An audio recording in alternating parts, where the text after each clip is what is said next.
फिर वही बात मैं दोहराऊं जिसकी वजह से पहलगाम हुआ, जिसकी वजह से पुलवामा हुआ। अगर ये इतना ही टेक्नोलॉजी और इन सब चीज़ों को समझते हैं और जानते हैं, इतना ही टेक्नोलॉजी और इन चीज़ों को सब समझते हैं, तो आखिरकार अध्यक्ष महोदय पुलवामा में जो गाड़ी में RDX आया, वो गाड़ी आज तक क्यों नहीं पकड़ी गई?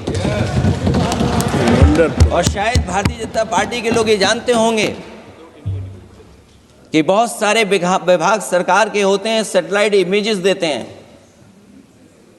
अगर आज भी भारतीय जनता पार्टी चाहे तो पुलवामा में जो गाड़ी आई है, सैटेलाइट इमेजेस से वो पता कर सकती है कि वो किस रास्ते से वो गाड़ी आई थी। आप हिम्मत क्यों नहीं जुटा पा रहे हैं उसके लिए? और फिर पहलगाम में किसी भी दल ने आपके साथ किसी तरह की राजनीतिक बातचीत नहीं की,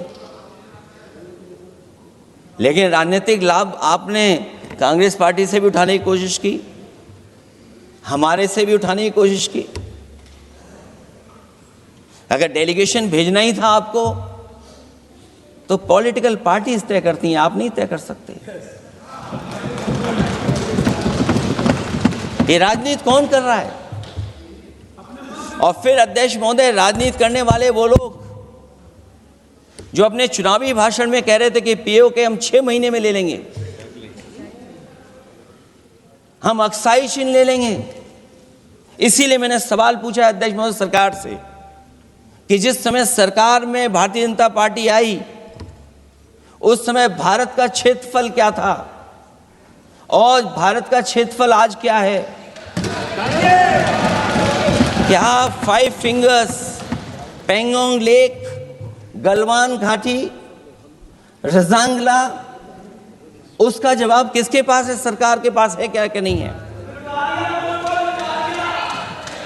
और मैं आज अध्यक्ष महोदय कहता हूं, हम वॉर के खिलाफ हैं, हम वॉर नहीं चाहते हैं, लेकिन सीमा पर शांति रहे, हमारा कोई इंक्रोचमेंट नहीं करे।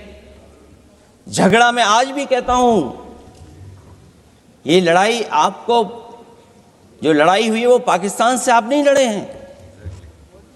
अध्यक्ष महोदय, आप कितना भी छिपना चाहोगे, छिपाना चाहोगे, कोई भी स्वीकार नहीं करेगा।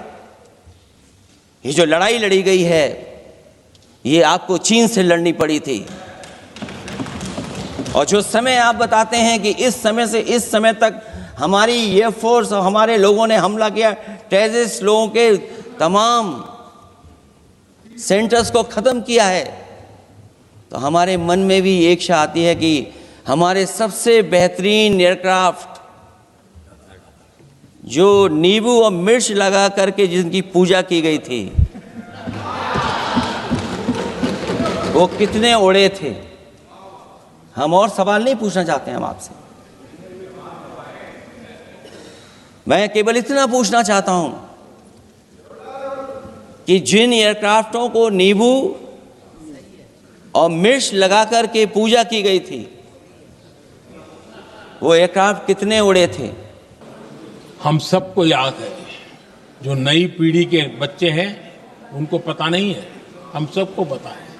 हर जगह पे अनाउंसमेंट होता था, रेलवे स्टेशन पर जाओ, बस स्टैंड पर जाओ, एयरपोर्ट पर जाओ, बाजार में जाओ, मंदिर में जाओ, कहीं पर भी जाओ, जहां भी भीड़ होती, कोई भी लावारिस चीज दिखे छूना मत, पुलिस को तुरंत जानकारी देना, वो बम हो सकता है। हम 2014 तक यही सुनते आए थे, ये हालात करके रखा था। देश के कोने कोने में यही हाल था।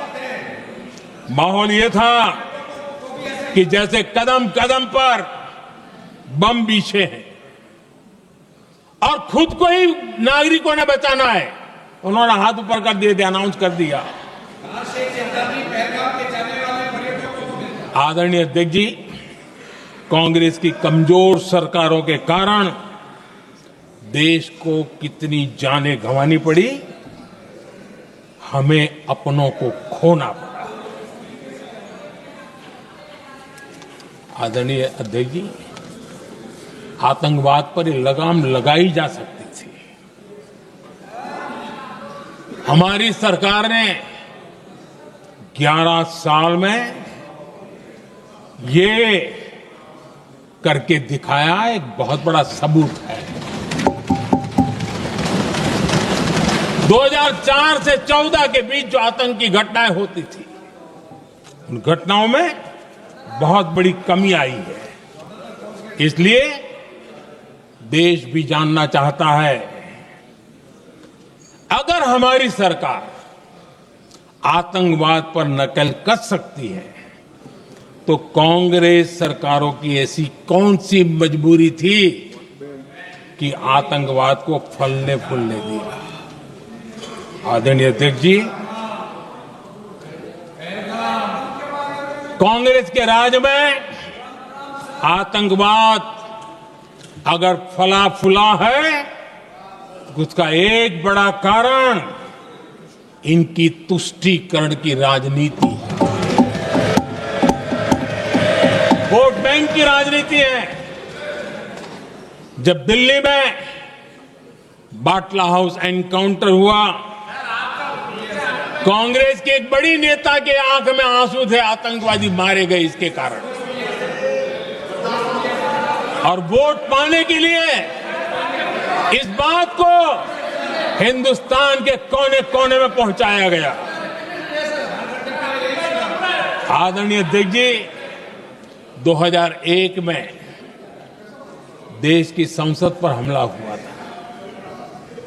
तब कांग्रेस के एक बड़े नेता ने अफजल गुरु को बेनिफिट ऑफ डाउट देने की बात कही थी। आदरणीय अध्यक्ष जी, मुंबई में 26/11 का इतना बड़ा आतंकी हमला हुआ, एक पाकिस्तानी आतंकी जिंदा पकड़ा गया।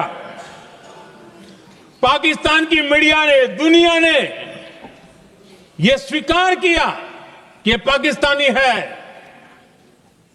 लेकिन यहां कांग्रेस पार्टी इतना बड़ा पाकिस्तान का पाप, इतना बड़ा पाकिस्तानी आतंकी हमला, और ये क्या खेल खेल रहे थे? वोट बैंक की राजनीति के लिए क्या कर रहे थे? कांग्रेस पार्टी इसको भगवा आतंक सिद्ध करने में जुटी हुई है।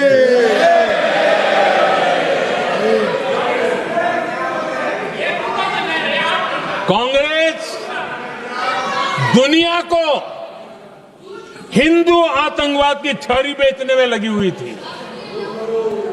कांग्रेस के एक नेता ने अमेरिका के बड़े राजनयिक को यहां तक कह दिया था कि लश्कर-ए तोयबा से भी बड़ा खतरा भारत के हिंदू ग्रुप है। यह कहा गया था। तुष्टीकरण के लिए कांग्रेस ने जम्मू कश्मीर में भारत का संविधान, बाबा साहब अंबेडकर का संविधान, उसे जम्मू कश्मीर में पैर नहीं रखने दिए, इन्होंने घुसने नहीं दिया, उसे बाहर रखा। तुष्टीकरण और वोट बैंक की राजनीति के लिए कांग्रेस हमेशा देश की सुरक्षा को बलि चढ़ाती रही।